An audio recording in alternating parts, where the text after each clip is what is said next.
Si tu devais passer maintenant un message à ton fils, mais ton fils de Timéo de 15 ans, 18 ans, qu'est-ce que tu lui dirais?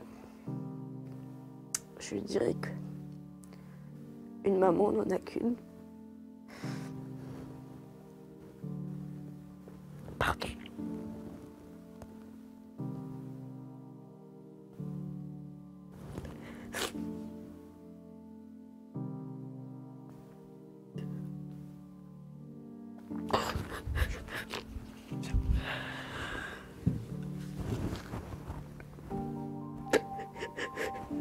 Ça va aller. Je suis désolée. Oh, mais désolé de quoi? Mais tu plaisantes ou quoi, ma bichette?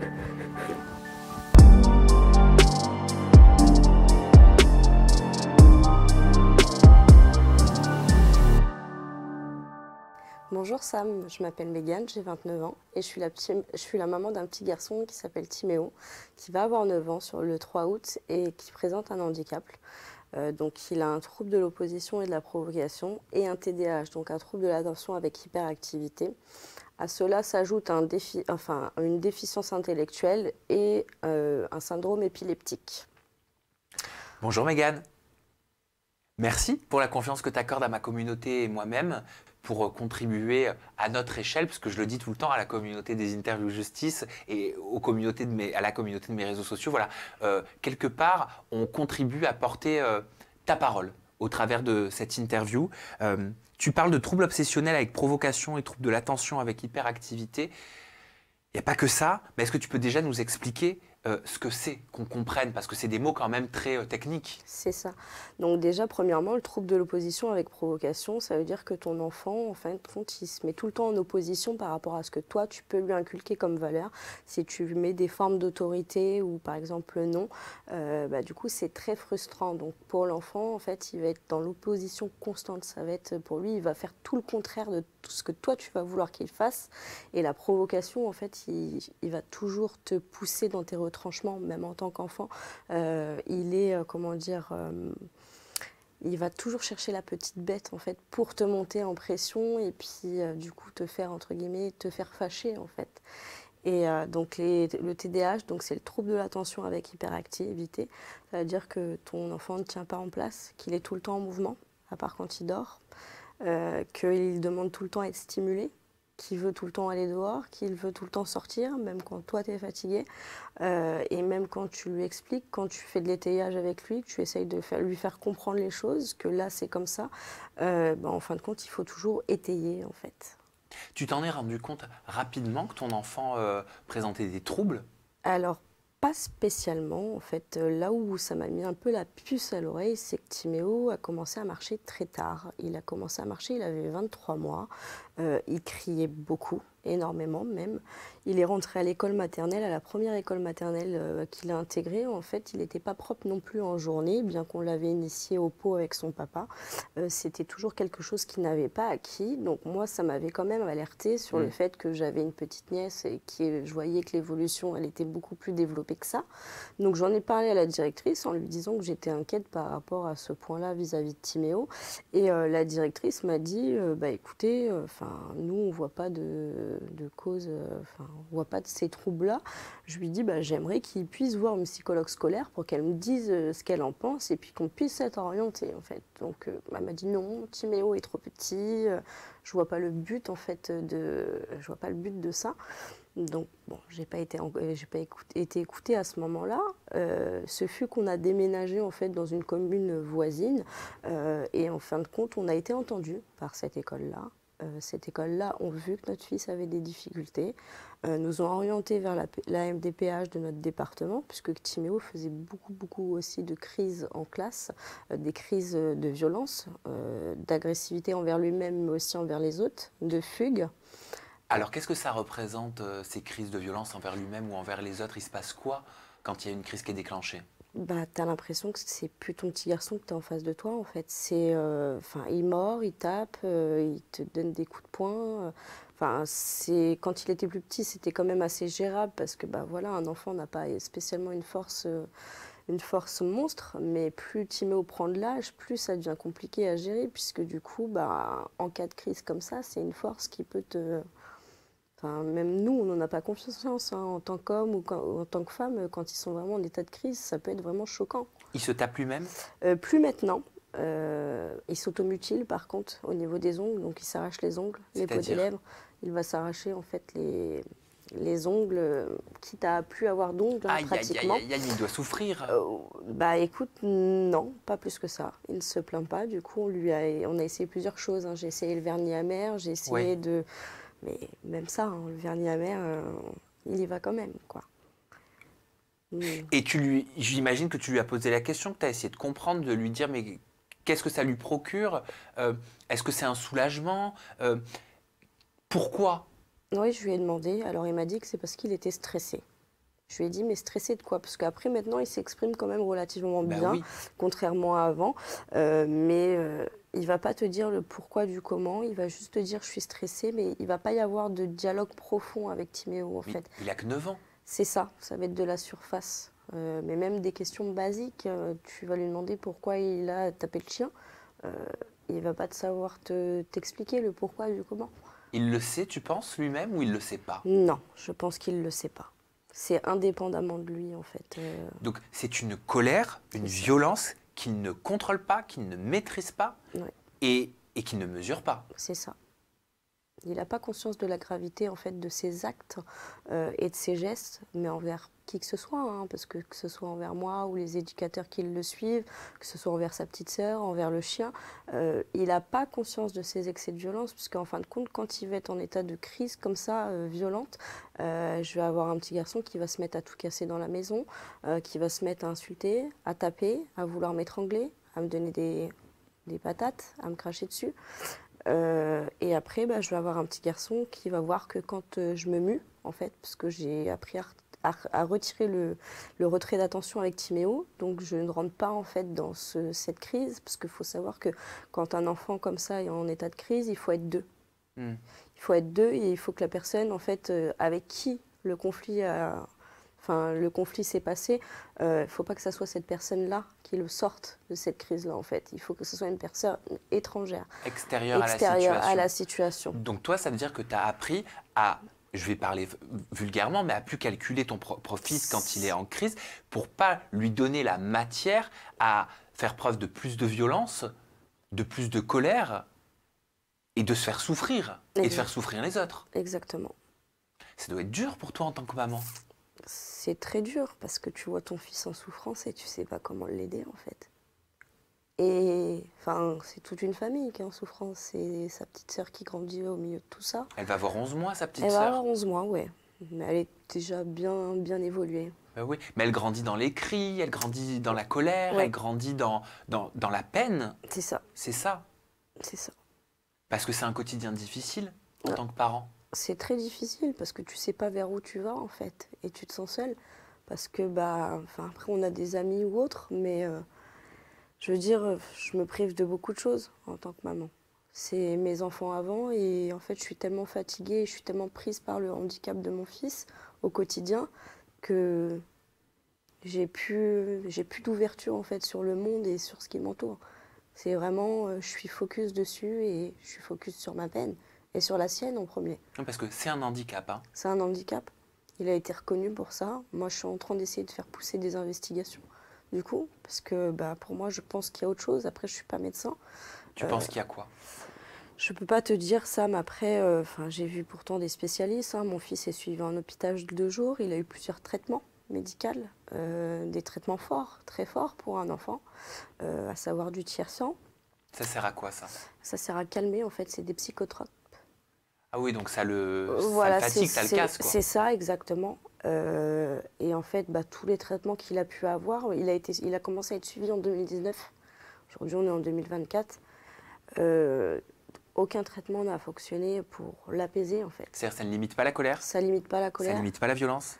Pas la violence, pas l'agressivité, pas ses troubles du comportement, pas ses tocs, pas le fait que du coup, il n'apprend pas. Enfin, je veux dire, il est complètement bloqué au niveau des institutions, notamment l'école, pour lequel on a essayé de l'inclure dans une école. où il est resté 10 mois sans école, mais ça n'a pas fonctionné. Oui, parce que c'est important de dire que c'est pour ça aujourd'hui aussi que tu es là. C'est ça. C'est pour ça que tu demandes de l'aide. C'est pour ça que tu as lancé un SOS C'est sur ça. les réseaux sociaux. C'est parce qu'aujourd'hui, ça va pas assez vite. Ton enfant, il est déscolarisé. C'est ça. Il peut pas aller à l'école. Il peut pas avoir un cursus. Il peut pas avoir un apprentissage. Même la PMI, hein, elle a du mal à t'aider, la protection Alors, maternelle et infantile. En fait, quand j'ai demandé de l'aide à la PMI, c'était en 2021 à l'époque. Déjà, j'avais une situation très compliquée avec ma famille, notamment mes parents. Donc j'ai aidé beaucoup mes parents, j'ai toujours été quelqu'un qui était très présente pour sa famille, en plus de ma vie à moi, bien indépendamment. Mais ce qui s'est passé, c'est que quand je leur ai demandé de l'aide, la PMI m'ont dit oui, oui, on vous comprend, on vous écoute, machin. Ils ont fait une enquête, ils ont vu que chez moi c'était très propre, c'était très bien entretenu, que j'avais aussi un chien d'attaque mais qu'il n'était pas dangereux. Je leur ai expliqué les problématiques que je rencontrais avec Timéo et je leur ai demandé à ce moment-là en fait une structure d'urgence. Parce que je subissais clairement la violence de mon fils, il n'avait pas de traitement à ce moment-là, c'était des insultes tous les jours, où mon fils me lançait des chaussures au visage. Qu'est-ce qu'il te disait? T'es une conne, t'es pas ma mère, je t'aime pas, t'es une peste, je veux pas de toi.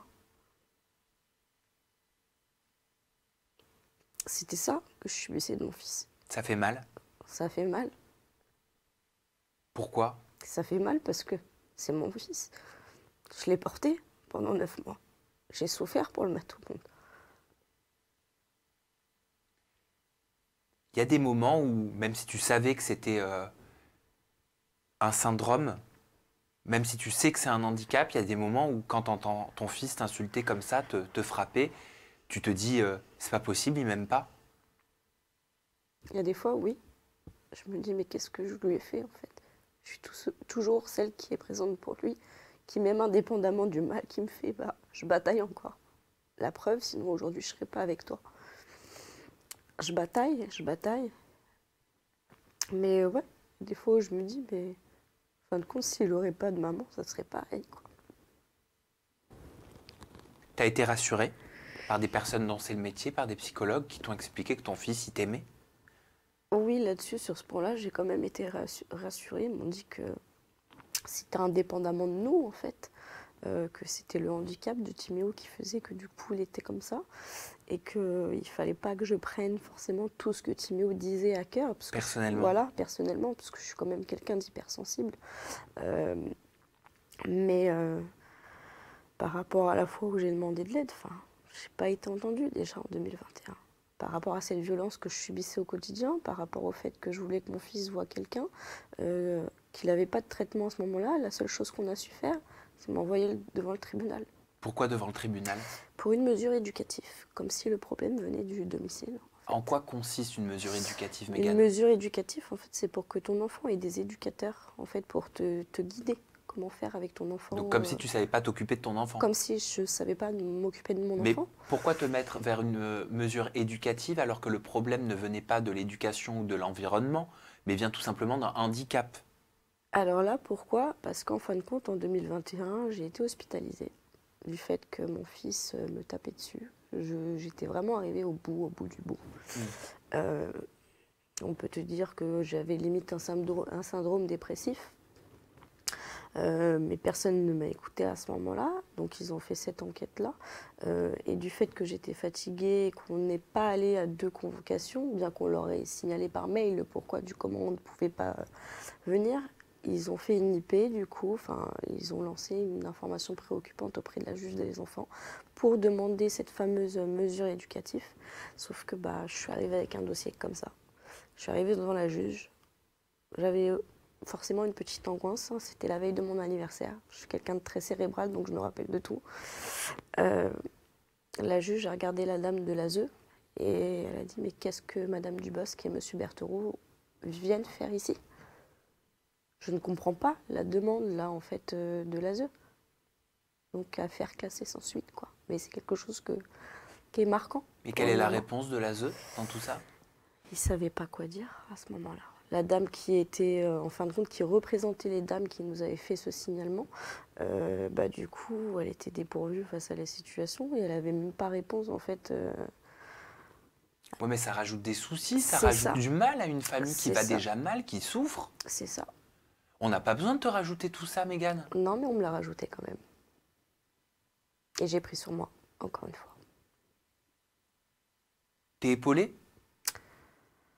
Je suis épaulée, oui et non. J'ai pas de famille spécifique. Là, dans mon entourage très très proche, bon, j'ai mon conjoint, le père de mes enfants, mais après, il est chef de cuisine. Il travaille beaucoup. On a des horaires en décalé. Moi, je suis de journée, lui, il est de journée aussi, mais avec des coupures, donc il travaille le soir. Oui, parce que malgré le fait que ton fils ait ce handicap et ces accès de colère, de violence qui sont dangereux pour lui, pour ses proches, pour sa famille, pour les personnes qu'il peut croiser ou côtoyer, tu travailles. Je travaille, Ton mari travaille. c'est ça. T'as agencé toutes tes horaires. Ouais, Toute ta vie tourne autour de ta famille, tourne autour de tes enfants, de ton fils Timéo qu'en a besoin. c'est Et ça. tu continues d'avoir une activité où tu trouves toute cette force. Honnêtement, pour être honnête avec toi, je sais pas. Je me dis juste qu'un jour, il y aura une petite bonne étoile et que cette bonne étoile me fera aller de l'avant. Enfin, je vais de l'avant, mais que cette bonne étoile fera que les horizons soient plus clairs pour moi, pour mon fils, pour ma famille. Qui t'aide? Qui s'occupe de ton fils quand tu es au travail? Personne, il est en institution partagée, du coup, depuis la rupture. Enfin, il a toujours été suivi depuis 2019, mais en fin de compte, c'est pas dans la pérennité. Tu vois, un coup, par exemple, il va être au SPIGE, après, il va être aux dames, après à l'UAS de Manou. Enfin, il a au moins. Enfin, là, il s'est fait exclure du centre de loisirs dernièrement par rapport à son handicap, me faisant du coup réaménager toutes mes horaires pour cet été, hein, du coup, hein, parce qu'il faut savoir que cet été, je travaillais. Mon conjoint, l'été, c'est la restauration, donc il n'y a pas de vacances l'été. Donc, du coup, j'ai dû réaménager mes horaires de travail, faisant 2 journées de 10 heures, à savoir le lundi et mardi, vu que son papa est là et peut le gérer. Mais le mercredi, jeudi et vendredi, je vais commencer à 5 heures du matin, finir à 9 heures, et après, il faut que j'enchaîne avec mon fils jusqu'au soir. Tu travailles dans quoi, Mégane? Je suis préparatrice de commandes, je travaille chez Leclerc Drive, du coup. Je prépare les courses des clients. Eh ben, tu es très résiliente et très courageuse. Bah, j'essaye, il faut, c'est important. Et puis, bah, de toute façon, dans la vie, on n'a rien sans rien. Donc, et puis, c'est l'éducation aussi que je veux donner à mes enfants. Oui, donc ce que je comprends, c'est que tu es obligé de jongler entre 4 institutions différentes. Ça veut dire que Timéo, il n'a pas de stabilité. Bah non. Et c'est ça depuis qu'il a 3 ans. Enfin, tu vois, c'est même enfin, au tout début où il a été pris en charge, hein, à ses 3 ans, il y a un moment donné, je cumulais 2 nourrices, Sam. 2 nourrices. J'allais bosser à temps partiel, en fin de compte, j'avais plus de salaire. Il me Mais restait oui, 200 mais euros. c'est ce que j'allais te dire, là. Tout ton salaire, il part, Il me il part restait dans, 200 dans euros. la nourrice. Alors là, il n'y a plus de nourrice pour Timéo, parce que du coup, j'ai adapté mes horaires par rapport à ses besoins à lui et par rapport à ses prises en charge. Mais enfin, déjà, bah, je tiens quand même à souligner que par rapport au fait qu'il ait un handicap et que j'ai réduit mon contrat de travail, j'ai une aide de la MDPH, donc j'ai un complément à hauteur de 290 euros par semaine pour pallier du coup à ma baisse d'activité. Mais ça, en fait, je m'en fiche. Enfin, je veux dire, ça fait des années que je la touche maintenant. Mais c'est pas de l'argent que je veux. C'est pas ça que je demande. Moi, ce que je veux, c'est que mon fils il puisse vivre et que nous, on puisse vivre aussi. Alors pourquoi, depuis toutes ces années, Timéo, à l'âge de 9 ans aujourd'hui, ne peut pas être pris en charge, ne peut pas bénéficier d'une stabilité, d'une structure pérenne pour lui, pour qu'il puisse grandir plus convenablement? Parce que c'est trop compliqué pour les institutions. Ils n'ont pas les billes, ils n'ont pas les clés. Même eux n'ont pas les moyens. Mais il n'est pas le seul pourtant, Timéo. Il n'est pas le seul. Hein, tu me disais que depuis que tu avais fait un article pour le Le Parisien, tu recevais énormément de témoignages de familles, de mamans, de parents, de papas qui te témoignent le fait qu'ils vivent la même chose que toi. Exactement. Mais en fin de compte, l'inclusion, tu vois, on la prône. Mais ça, c'est que sur papier, ça. C'est, ou dans ce qu'on dit dans les médias, aux parlementaires, au gouvernement. La réalité des choses, elle est autre. Moi, je me modifie quiconque, à part les parents vraiment qui vivent ma situation, là, tu pourras comprendre. Mais je mets quiconque au défi de prendre un mois mon fils en charge et de voir. Qu'est-ce qui se passerait? Et qu'est-ce qui se passerait? Bah, la violence que je subis quotidiennement. Donc, on est quand même en France, tu vois. Moi, j'aime mon enfant plus que tout. Sinon, tu vois, je ne serais pas là, encore une fois. J'aime d'ailleurs mes 2 enfants. Mais une maman, elle n'a pas à subir ça. Personne n'a à subir ça. C'est invivable au quotidien, ça. Il y a des fois où je me dis, mais qu'est-ce que je fais encore là? Où je trouve la force que j'ai en moi pour continuer d'avancer. Tu subis combien d'heures par jour ces crises? Il y a des fois, ça peut être pendant jusqu'à temps qu'il se couche en fait, ou alors qu'il mange. Il a une addiction à la nourriture qui est quand même importante. Donc les seules fois où du coup ça va être agréable avec lui, ça va être au moment du coucher. Parce que du coup, il y a l'histoire, il y a le câlin du soir. Ou alors ça va être pendant le repas. Où là, je vais pouvoir un peu échanger avec lui parce que c'est quelque chose qui va le conforter. Où il va être dans son moment à lui et où il va être disponible en fait. Ça t'arrive de partager donc des moments de bien-être, de plaisir avec Timéo? C'est très rare. C'est très rare parce que j'essaye, indépendamment du fait que je sois fatiguée la semaine et que j'ai aussi ma vie de femme en allant travailler ou autre, j'essaye de faire des sorties avec Timéo. Mais le problème, c'est que les gens te regardent dans la rue. Là, la dernière fois que je suis sortie avec lui, il m'a fait une comédie dans le carrefour, mais pas possible, des hurlements. J'imagine que les gens jugent tout de suite en plus, ne Ouais. cherchent pas à comprendre même ce qui se cache derrière le haut de l'iceberg, en tout cas en dessous du haut de l'iceberg, et doivent te taxer de mauvaise mère. Après, ça, le fait d'être mauvaise mère, ça ne m'atteint pas plus que ça, parce que je sais ce que je vaux, je sais ce que je fais pour mon fils, je sais la bataille que je fais au quotidien. Là où c'est plus difficile, c'est que tu vois ton enfant souffrir, tu vois ton enfant se faire moquer, tu vois ton fils se faire lariser. Et là, ouais, ça te fait encore plus mal. Ça me fait pas du mal pour moi, ça me fait du mal pour lui, en fait. Parce que moi, j'ai 29 ans, bon, ma vie, j'ai encore du temps. Mais aujourd'hui, on est là, demain, on ne sait pas. Mais mon fils, lui, il est jeune. Si aujourd'hui, il trouve pas sa place, quand est-ce qu'il va la trouver, sa place? Il te voit parfois pleurer. Souvent. Comment il réagit? Il est très attachant à côté de ça. Il va me prendre dans ses bras, il va me dire, faut pas que tu pleures, maman. On me dit ça va aller, c'est pas de ma faute. Ah, il te le dit. Il a conscience. Il a conscience de certaines choses. Il me dit j'ai pas fait exprès, maman. Et en plus de ça, il fait des crises d'épilepsie. Oui. Lourdes. Et il en a fait 2 lourdes, une en 2021 et une l'année dernière, du coup. Mais ouais, c'est impressionnant. Oui. C'est impressionnant. Ton monde en tant que parent, il s'effondre. T'as l'impression que tu vas perdre ton enfant, clairement. Qu'est-ce que te disent les professionnels pour l'avenir? Est-ce que ça peut s'atténuer en grandissant? Est-ce qu'un traitement peut fonctionner? Est-ce que sans traitement, c'est quelque chose qui peut se calmer? Non, il aura toujours un traitement. Après, là où même les professionnels qui le suivent restent perplexes face à la situation et s'interrogent du coup sur le devenir de Timéo. Parce que tout ce qu'on a essayé de mettre en place jusqu'à présent, il n'y a rien qu'à fonctionner en fait. Depuis qu'il a 3 ans, on a mis des AVS en place à l'école, on a mis des dispositions, donc on a fait un PPS, un parcours partagé de scolarisation, pour adapter en fait les cours par rapport à son handicap. Ça n'a pas fonctionné non plus. Les traitements jusqu'ici n'ont pas fonctionné, c'est pour ça que je te disais tout à l'heure, moi je vais pousser les investigations pour essayer de trouver un traitement compétent, parce qu'après c'est vrai que sur Chartres du coup, c'est pas qu'on n'ait pas suivi, mais c'est que moi je trouve pas réponse à mes questions. Enfin, je veux dire, mon fils il prend de l'âge et il n'y a rien qui s'améliore. Bien au contraire, ça fait que ça croîte. Ça peut s'empirer? C'est ça. Donc moi j'ai pris rendez-vous sur le CHU de Tours pour pouvoir pousser les examens sur notamment tout ce qui est génétique ou autre. Et pour voir en fin de compte si eux ne peuvent pas prescrire un traitement et afin d'apaiser la situation. Parce que là je vois pas. Et puis plus il va grandir, plus il va prendre de la force et plus les crises, elles risquent d'être dangereuses. Il y a des fois où je suis obligée de l'enfermer dans sa chambre, où il va tout casser, où il m'a déjà fait un trou dans la porte de sa chambre, alors qu'on venait d'emménager dans le plus grand, puisque il y a eu la naissance de sa petite sœur entre-temps. J'ai vécu pas mal de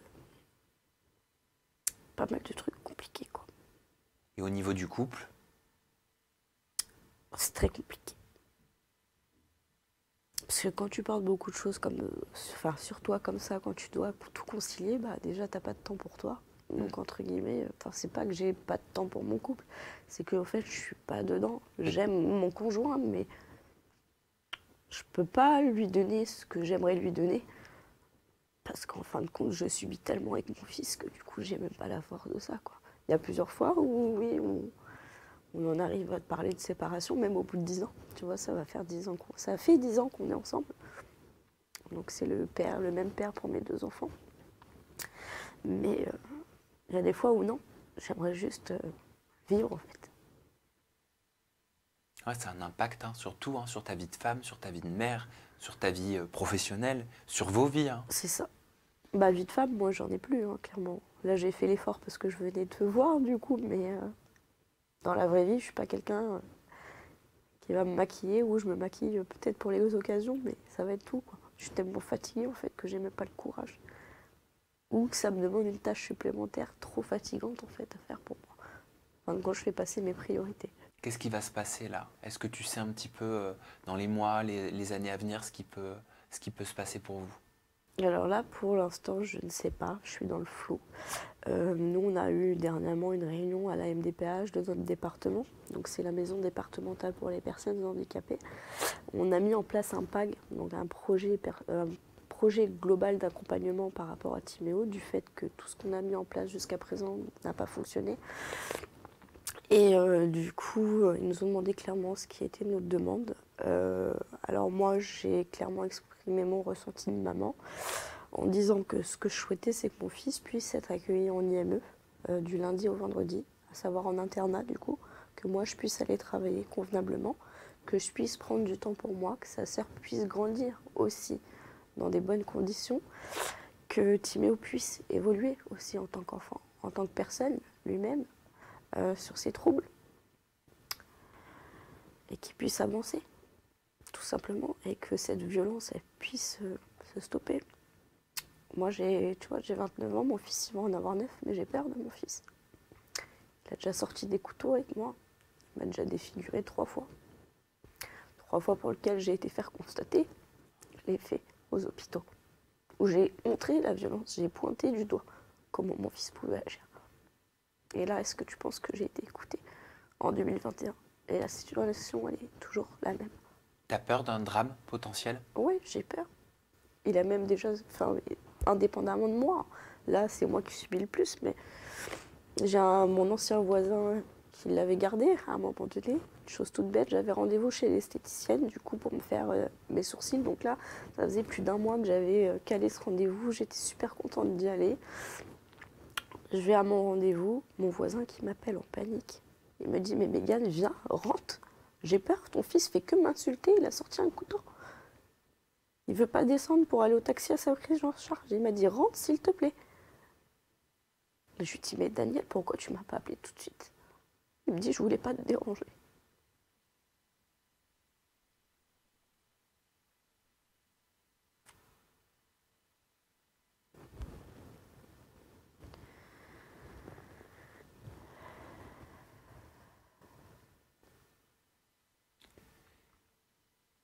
Je vais te poser une question particulière.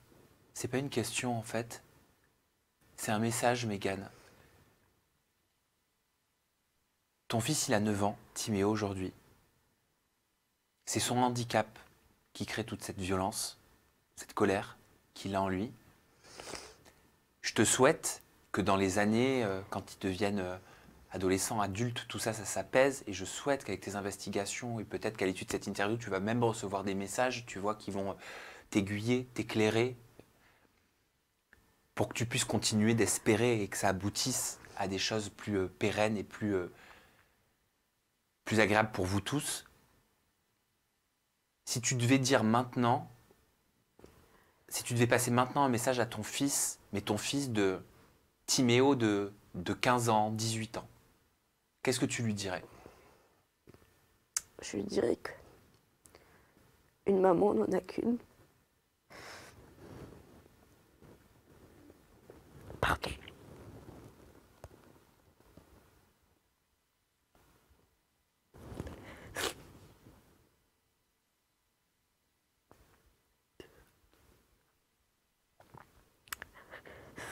Qu'une maman n'en a qu'une. Que indépendamment du handicap, même si je sais que c'est pas de sa faute, il faut respecter sa maman. Il faut en prendre soin. Et que je l'aime.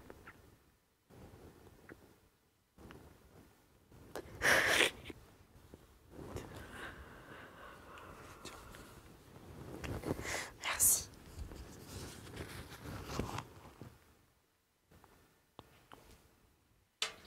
Je peux.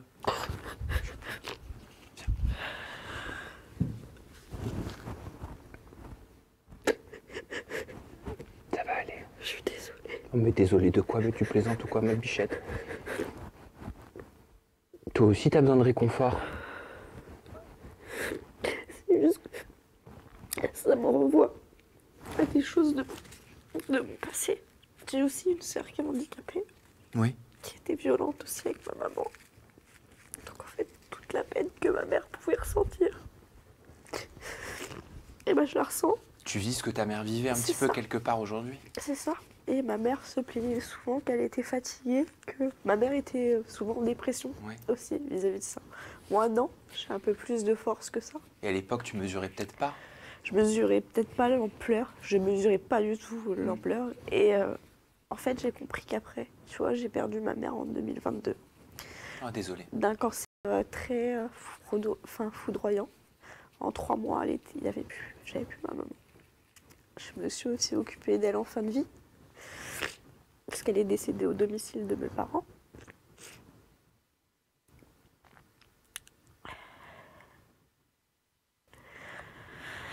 Donc ça a été dur pour moi, tout ça. Sans compter l'épreuve de mon fils à côté.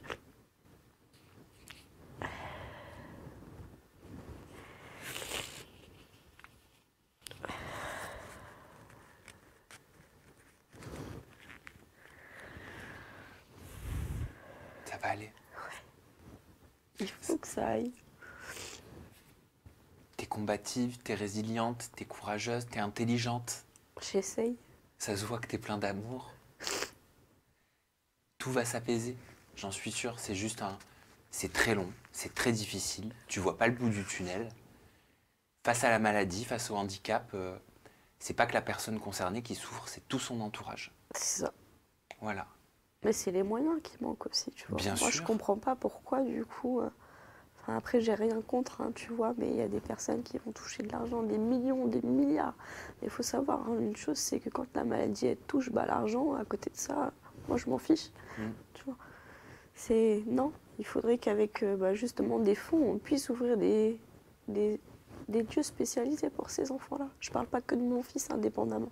Il y a plein d'enfants qui souffrent, il y a plein de mamans. Et je pense aux mamans monoparentales qui sont toutes seules, vraiment. Alors moi, je te parle de mon cas, ça fait un peu comme si j'étais toute seule, parce que je vois pas beaucoup mon conjoint. Mais les mamans qui sont vraiment toutes seules, enfin, je me demande ce que le gouvernement attend, en C'est fait, pour ça qu'on que soit entendu. C'est pour ça que tu plaides pour le retour des instituts médicaux C'est ça. éducatifs. C'était des petites structures. Moi, je sais que ma sœur y a été quand elle était plus jeune, et mes parents n'avaient pas forcément ce souci-là. Ils ont rencontré des difficultés avec ma sœur. Ma sœur, maintenant, elle est prise en établissement pour adultes handicapés, du coup, puisqu'elle est majeure, elle a 32 ans à l'heure d'aujourd'hui. Donc ma sœur est prise en charge, elle va bien, enfin, elle travaille même, pour le coup. Ça s'est apaisé, mais parce que du coup, elle a su être prise en charge convenablement. Les écoles, ils sont pas formés pour ça. Pas du tout. On parle d'inclusion scolaire, mais l'inclusion, ça fonctionne pas pour tout le monde. Non. Ça fonctionne pas pour tout le monde. Il faut arrêter de vouloir prôner cette inclusion. Alors c'est très bien, je dis pas le contraire, que nos enfants soient avec des enfants, entre guillemets, qui rentrent dans les cases. Mais il y a des enfants pour qui ça marche pas. On les met encore plus en difficulté. On les met encore plus en difficulté. Oui, c'est contre-productif. C'est ça. Donc l'enfant, il sait pas où il est, en fait. Et ça lui déclenche justement des crises, de la Encore plus violence, forte, même. encore plus forte. Il est complètement perdu. Et puis la tension, il la ressent, l'incompréhension, C'est il la ça. ressent peut-être même encore plus que C'est d'autres. ça. Exactement. Et moi, c'est ça que je trouve pas normal. Enfin, je veux dire, non. En France, on est le pays le plus taxé du monde, entre guillemets. Non. Moi, tous les matins, je me lève pour aller travailler, pour donner une éducation à mes enfants. Enfin, mon fils, à côté de ça, c'est un petit garçon qui est mignon, qui est poli, qui dit merci, qui dit bonjour, au revoir. Même un peu trop insistant, des fois, par rapport à son handicap. Mais, enfin, je veux dire, non. Voir un enfant souffrir comme ça et être ballotté de structure en une autre, moi, je dis non, c'est pas possible. Alors oui, ça dépanne, parce qu'on doit aller travailler ou autre, mais c'est pas stable. C'est pas la solution. C'est pas Ça la règle solution. pas le fond du problème. C'est ça. Comment on peut faire? Comment on peut contribuer, Mégane, avec ma communauté, à t'aider à porter ta voix? Sur les réseaux sociaux? Sur les réseaux sociaux notamment, parce que je sais que ça a beaucoup d'impact, Oui. que c'est fort. Et je sais que par rapport à notre interview, il y a beaucoup de personnes qui se retrouvent Oui, dans tout j'en ça. suis sûr.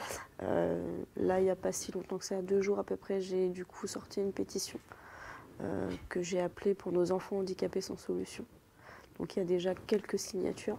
Donc pour nos enfants handicapés C'est ça. sans solution, C'est ça. je le mets dans la description de la vidéo. C'est ça. Et puis après, j'ai mes réseaux sociaux Bien sûr. habituels. Hein, Ton compte Instagram, Megan.d29. C'est ça. Et ton compte TikTok, Megan Dubosc 7. C'est ça. Megan, je te remercie. Je suis content d'avoir pu te donner la parole.